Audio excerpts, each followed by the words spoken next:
Hoy estoy acá para decirles que Occidente está en peligro.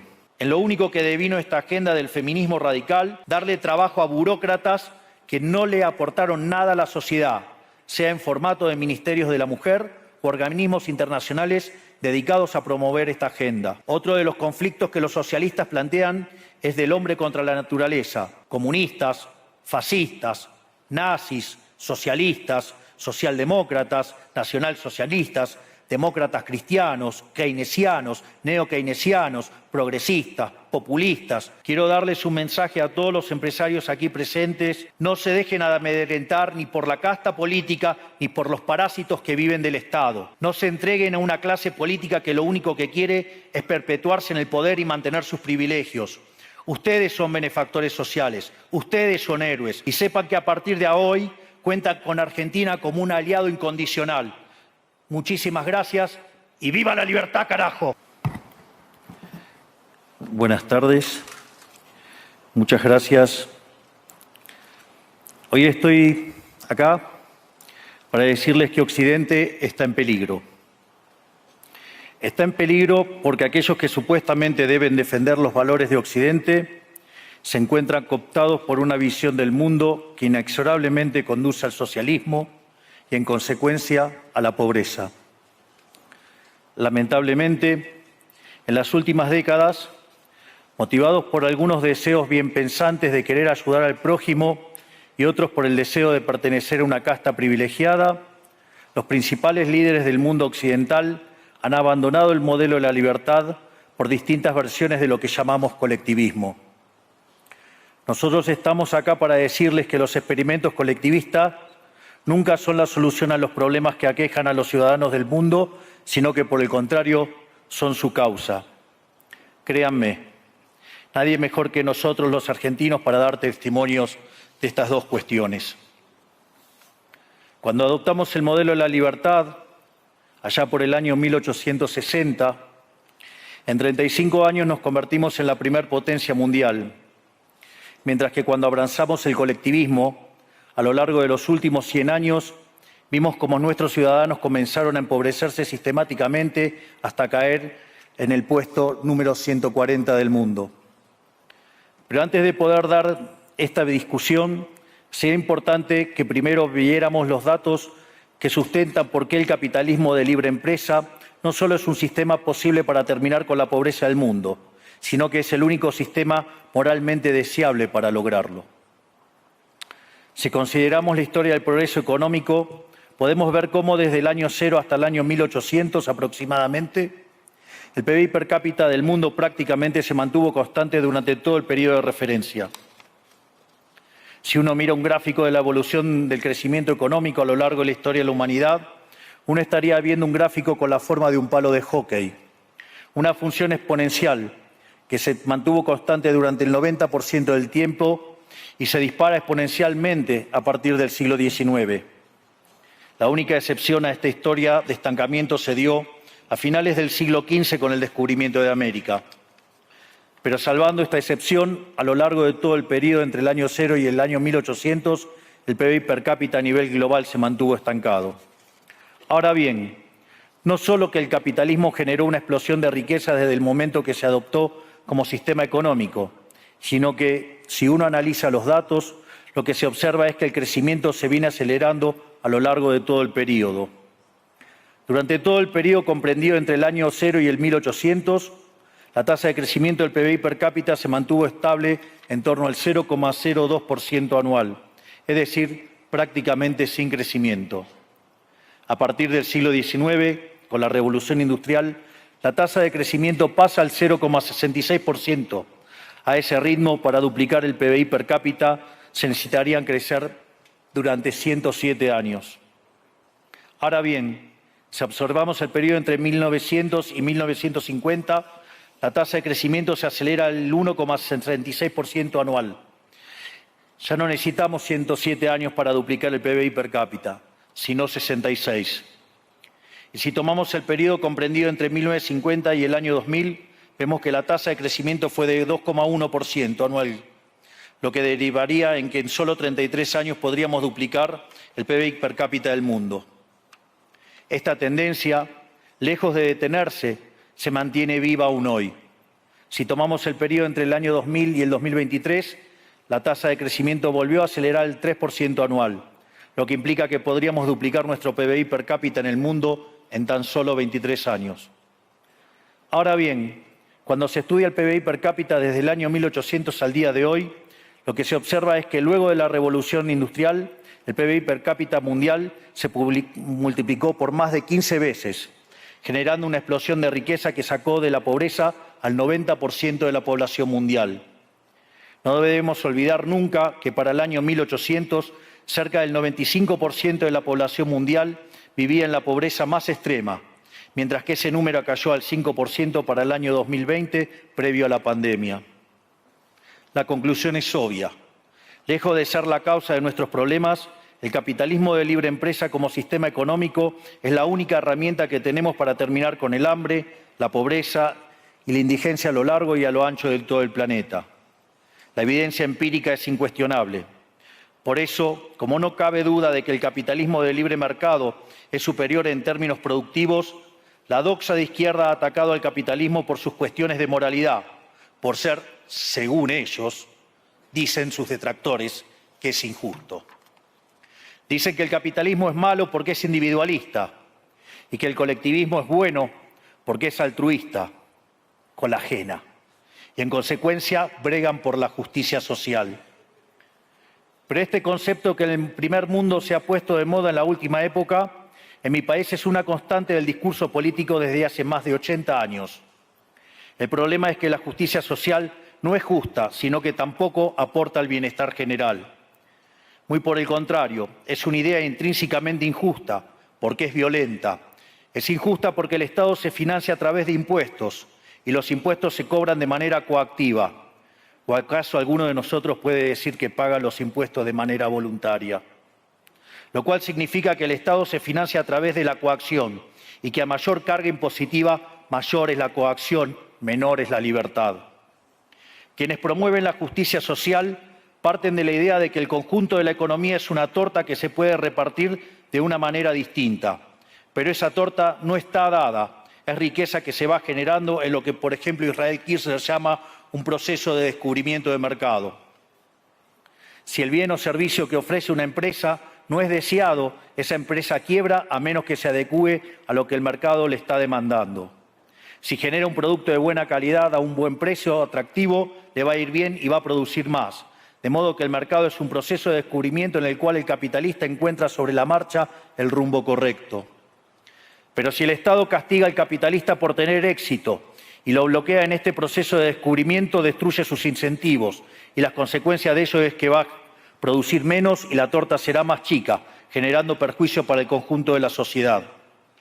El colectivismo, al inhibir estos procesos de descubrimiento y al dificultar la apropiación de lo descubierto, ata al emprendedor de las manos y le imposibilita producir mejores bienes y ofrecer mejores servicios a un mejor precio.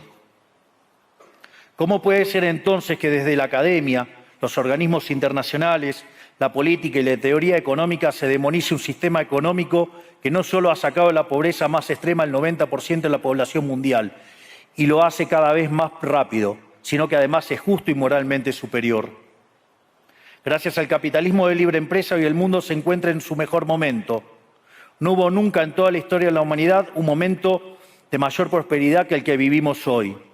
El mundo de hoy es más libre, más rico, más pacífico y más próspero que en cualquier otro momento de nuestra historia. Esto es cierto para todos, pero en particular para aquellos países que son libres, donde respetan la libertad económica y los derechos de propiedad de los individuos. Porque aquellos países que son libres son 12 veces más ricos que los reprimidos. El decil más bajo de la distribución de los países libres vive mejor que el 90% de la población de los países reprimidos. Tiene 25 veces menos cantidad de pobres en el formato estándar y 50 veces menos en el formato extremo. Y por si eso fuera poco, los ciudadanos de los países libres viven un 25% más que los ciudadanos de los países reprimidos. Ahora bien, para entender qué venimos a defender, es importante definir de a qué hablamos nosotros cuando hablamos de libertarismo. Para definirlo, retomo las palabras del máximo prócer de las ideas de la libertad de Argentina. El profesor Alberto Venegas Lynch hijo que dice: el libertarismo es el respeto irrestricto del proyecto de vida del prójimo, basado en el principio de no agresión y en defensa del derecho a la vida, a la libertad y a la propiedad, cuyas instituciones fundamentales son la propiedad privada, los mercados libres de intervención estatal, la libre competencia, la división del trabajo y la cooperación social, donde solo se puede ser exitoso sirviendo al prójimo con bienes de mejor calidad a un mejor precio. Dicho de otro modo, el capitalista, el empresario exitoso, es un benefactor social que, lejos de apropiarse de la riqueza ajena, contribuye al bienestar general. En definitiva, un empresario exitoso es un héroe. Este es el modelo que nosotros estamos proponiendo para la Argentina del futuro, un modelo basado en los principios fundamentales del libertarismo, la defensa de la vida, de la libertad y de la propiedad. Ahora bien, si el capitalismo de libre empresa y la libertad económica han sido herramientas extraordinarias para terminar con la pobreza en el mundo, y nos encontramos hoy en el mejor momento de la historia de la humanidad, vale la pena preguntarse por qué digo entonces que Occidente está en peligro. Digo que Occidente está en peligro justamente porque en aquellos países que deberíamos defender los valores del libre mercado, la propiedad privada y las demás instituciones del libertarismo, sectores del establishment político y económico, algunos por errores en su marco teórico y otros por ambición de poder, están socavando los fundamentos del libertarismo, abriéndole las puertas al socialismo y condenándonos potencialmente a la pobreza, a la miseria y el estancamiento. Porque nunca debe olvidarse que el socialismo es siempre y en todo lugar un fenómeno empobrecedor, que fracasó en todos los países que se intentó. Fue un fracaso en lo económico, fue un fracaso en lo social, fue un fracaso en lo cultural y además asesinó a más de 100 millones de seres humanos. El problema esencial de Occidente hoy es que no solo debemos enfrentarnos a quienes, aún luego de la caída del muro y la evidencia empírica abrumadora, siguen bregando por el socialismo empobrecedor, sino también a nuestros propios líderes, pensadores y académicos que, amparados en un marco teórico equivocado, socavan los fundamentos del sistema que nos ha dado la mayor expansión de riqueza y prosperidad de nuestra historia. El marco teórico al que me refiero es el de la teoría económica neoclásica, que diseña un instrumental que, sin quererlo, termina haciendo funcional la intromisión del Estado, el socialismo y la degradación de la sociedad. El problema de los neoclásicos es que, como el modelo del que se enamoraron no mapea contra la realidad, atribuyen el error al supuesto fallo del mercado, en vez de revisar las premisas de su modelo.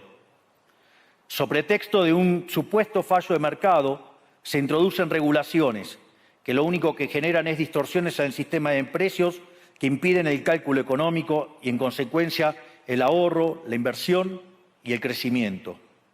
Este problema radica esencialmente en que ni siquiera los economistas supuestamente libertarios comprenden qué es el mercado, ya que si se comprendiera, se vería rápidamente que es imposible que exista algo así como un fallo de mercado.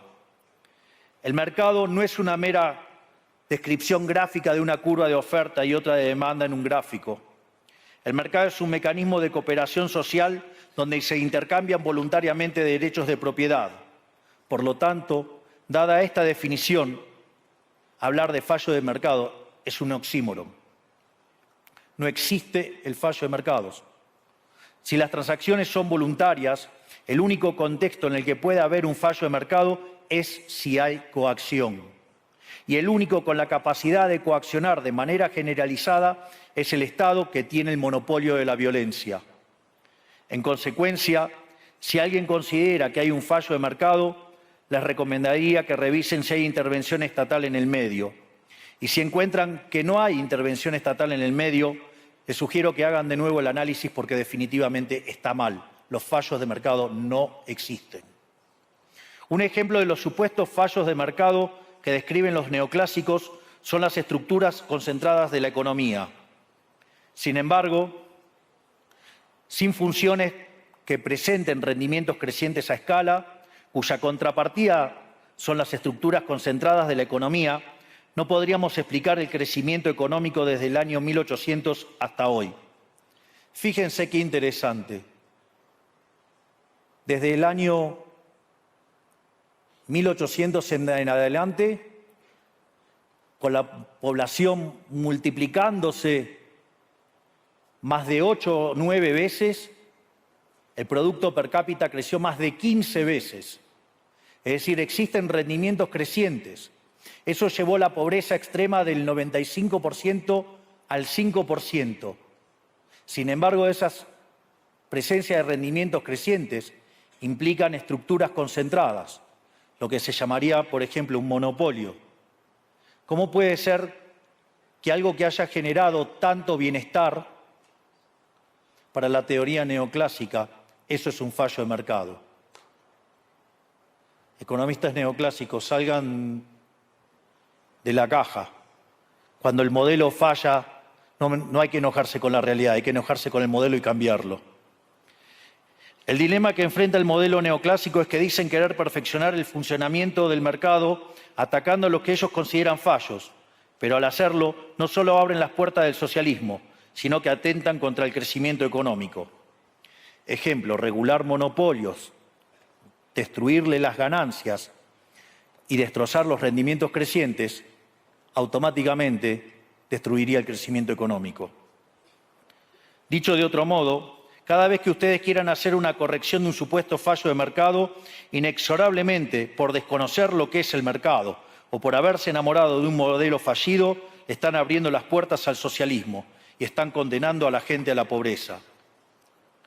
Sin embargo, frente a la demostración teórica de que la intervención del Estado es perjudicial, la evidencia empírica de que fracasó porque no podía ser de otra manera, la solución que propondrán los colectivistas no es mayor libertad, sino que es mayor regulación, generando una espiral descendente de regulaciones hasta que todos seamos más pobres y a la vida de todos nosotros dependa de un burócrata sentado en una oficina de lujo. Dado el estrepitoso fracaso de los modelos colectivistas y los innegables avances del mundo libre, los socialistas se vieron forzados a cambiar su agenda. Dejaron atrás la lucha de clases basada en el sistema económico para reemplazarla por otros supuestos conflictos sociales igual de nocivos para la vida en comunidad y para el crecimiento económico. La primera de estas nuevas batallas fue la pelea ridícula y antinatural entre el hombre y la mujer. El libertarismo ya establece la igualdad entre los sexos. La piedra fundacional de nuestro credo dice que todos los hombres somos creados iguales, que todos tenemos los mismos derechos inalienables otorgados por el Creador, entre los que se encuentran la vida, la libertad y la propiedad.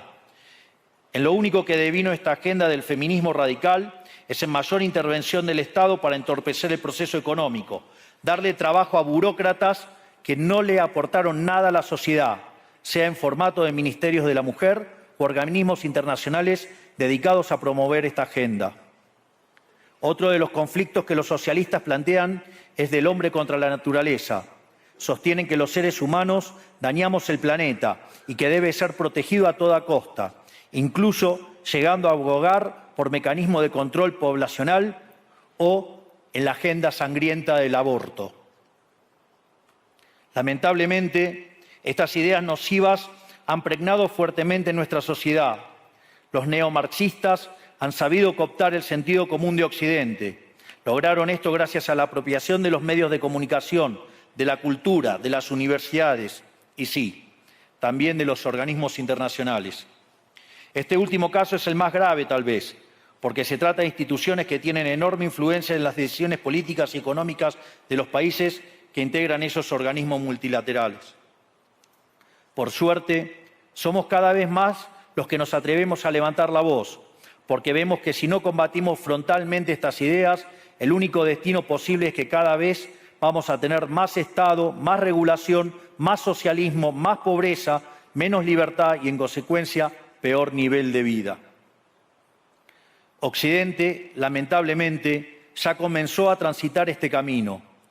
Sé que a muchos les puede sonar ridículo plantear que Occidente se ha volcado al socialismo, pero solo es ridículo en la medida que uno se restringe a la definición económica tradicional del socialismo, que establece que es un sistema económico donde el Estado es el dueño de los medios de producción.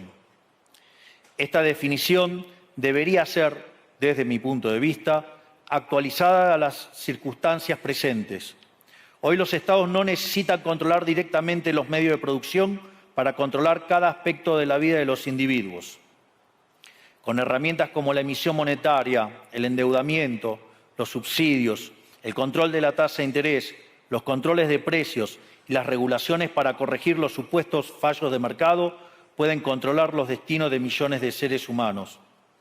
Así es como llegamos al punto en el que, con distintos nombres o formas, buenas partes de las ofertas políticas generalmente aceptadas en la mayoría de los países de Occidente son variantes colectivistas. Ya sea que se declamen abiertamente comunistas, fascistas, nazis, socialistas, socialdemócratas, nacionalsocialistas, demócratas cristianos, keynesianos, neokeynesianos, progresistas, populistas, nacionalistas o globalistas. En el fondo, no hay diferencias sustantivas. Todos sostienen que el Estado debe dirigir todos los aspectos de la vida de los individuos. Todas definen un modelo contrario al que llevó a la humanidad al progreso más espectacular de su historia. Nosotros venimos hoy aquí a invitar a los demás países de Occidente a que retomemos el camino de la prosperidad. La libertad económica, el gobierno limitado y el respeto irrestricto de la propiedad privada son elementos esenciales para el crecimiento económico. Este fenómeno de empobrecimiento que produce el colectivismo no es una fantasía, ni tampoco fatalismo. Es una realidad que los argentinos conocemos muy bien desde hace por lo menos 100 años. Porque ya lo vivimos, ya pasamos por esto, porque como dije antes, desde que decidimos abandonar el modelo de la libertad que nos había hecho ricos, estamos atrapados en una espiral descendente donde cada día somos más pobres. Esto es, ya lo vivimos nosotros y estamos acá para alertarlos acerca de lo que puede pasar si los países de Occidente, que se hicieron ricos con el modelo de la libertad, continúan por este camino de servidumbre. El caso argentino es la demostración empírica de que no importa cuán rico seas, cuántos recursos naturales tengas, no importa cuán capacitada esté la población, ni cuán educada sea, ni cuántos lingotes de oro haya en las arcas del Banco Central. Si se adoptan medidas que entorpecen el libre funcionamiento de los mercados, la libre competencia, los sistemas de precios libres, si se entorpece el comercio, si se atenta contra la propiedad privada, el único destino posible es la pobreza. Por lo tanto, para finalizar, quiero darles un mensaje a todos los empresarios aquí presentes y a los que no están, pero nos están siguiendo desde todas partes del planeta. No se dejen amedrentar ni por la casta política ni por los parásitos que viven del Estado. No se entreguen a una clase política que lo único que quiere es perpetuarse en el poder y mantener sus privilegios. Ustedes son benefactores sociales, ustedes son héroes, ustedes son los creadores del periodo de prosperidad más extraordinario que jamás hayamos vivido. Que nadie les diga que su ambición es inmoral. Si ustedes ganan dinero es porque ofrecen un mejor producto a un mejor precio, contribuyendo de esa manera al bienestar general. No cedan al avance del Estado. El Estado no es la solución, el Estado es el problema mismo. Ustedes son los verdaderos protagonistas de esta historia y sepan que a partir de hoy cuentan con Argentina como un aliado incondicional. Muchísimas gracias y ¡viva la libertad, carajo!